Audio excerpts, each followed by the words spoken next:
The government is not shutting down. That doesn't mean Congress has funded everything.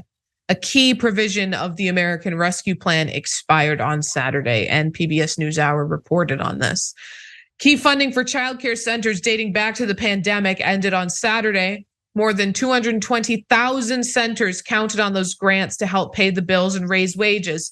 With the loss of funding, one progressive think tank projects that as many as 70,000 facilities could close in the long run. Now, 70,000 facilities, that's roughly 1/3 of the childcare centers in the United States. And what does that mean in terms of the children who are being cared for at these facilities? It means that an estimated 3.2 million children, 3.2 million children could lose access to daycare. And some areas are hit harder than others. Yahoo reported that in 5 states, Arkansas, Utah, Montana, West Virginia, and Virginia, as well as Washington, D.C., the childcare cliff could result in half of the licensed childcare programs shutting down.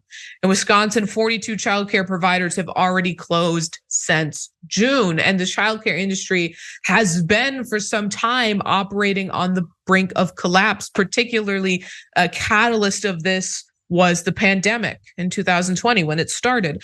That was when childcare centers across the country shuttered, and it sent many of the workers to find other jobs. Now, what this money did that was given to them through the American Rescue Plan, early childcare educators in the US are in the bottom 2% of earners, making a median $13.71 per hour.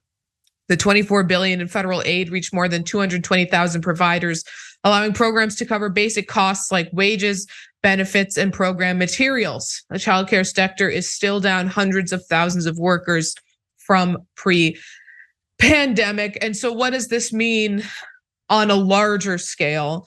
The cliff could cause an estimated 232,000 childcare positions to disappear. That's 232,000 jobs.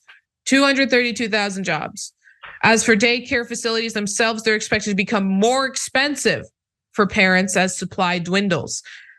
Capitalism for you. Childcare costs in the US are already some of the highest in the world, with parents paying on average $10,600 annually. And I know all the parents out there know that you have experienced that personally.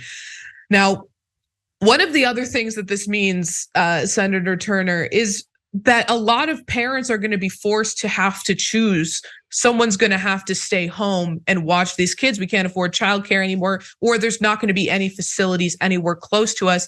And so much of that burden is going to fall on mothers. So many mothers are going to be forced to sacrifice the careers that they've been working towards because our government refuses to fund what are actually essential services and things that would benefit the majority of people.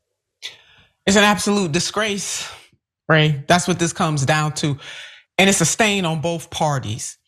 I just riddle me this. They can always find a way to come together in a bipartisan spirit when it comes to funding the damn military industrial complex. But they can't come together in a bipartisan way to support our children. And by supporting our children, you got to support the parents. As you said, what are these parents going to do? Either children are going to be left in dangerous situations because the parents are desperate because they have to work. And as we know, one job in this country is not enough. You got parents working 2 and 3 jobs out of necessity. This ain't no side hustle that is a luxury. It's a side hustle that is necessary. So it is an absolute disgrace. And Ray, I was thinking about, the preamble to the Constitution, right? Was to ensure domestic tranquility. They always skip over that part. Let's underline it, let's bold it, let's underscore it, exclamation point, message in a bottle. Okay, on a train, on a plane, however you want to do it. This is an epic failure of the United States Congress. It is an epic failure of this president, and it is an epic failure of our country. That we are not out in the streets to stand up for what our children need. They deserve and they need to be in places as they are in their development that are safe and secure and educationally sound. And this country, but namely the elected officials who work or who are supposed to be working on our behalf, and should be doing this in our name, should have ensured that the enhanced child tax credit did not go anywhere. And we should be funding these child care centers as part of the social contract, Ray. I mean, I see this as very much as I look at K through 12 education. We need to expand that on the pre side for children, for babies, for toddlers, and also through college. That's how I feel about this. I would love to know what some of our viewers feel, but it's immoral and it is an epic fail and it is an absolute stain on this country. Absolutely, and all it does is serve to benefit us when we have a well-educated populace. When we provide those programs, if we were to expand free preschool, if we were to expand into free college, more people would be able to get better jobs and contribute more to society. It's a win-win-win-win. So why can't they come together? That's right.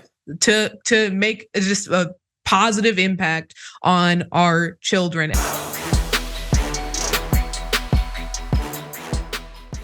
Check out the Damage Report podcast each day, wherever you get your podcasts, whether Pocket Casts or Stitcher or iTunes. You can join me as I give you the news and stories you want, with a range of co-hosts and interview guests jumping in on the fun each day. Again, that's the Damage Report, wherever you get your podcasts. And if you get them at iTunes, don't forget to rate and review. Sometimes I'll read them live on the show.